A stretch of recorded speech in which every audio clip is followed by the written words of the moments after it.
Imagine being in the highest place on Earth, without seeing, without oxygen, and hearing over the radio that no one can reach you. In 1996, a storm engulfed Mount Everest. Climbers began to disappear in the snow.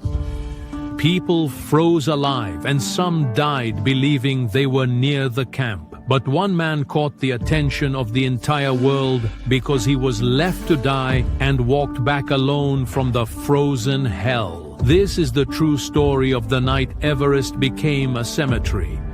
Subscribe now, because in the full video I will show how wrong decisions, queues at the summit, and an unexpected storm created one of the greatest tragedies in the history of Everest.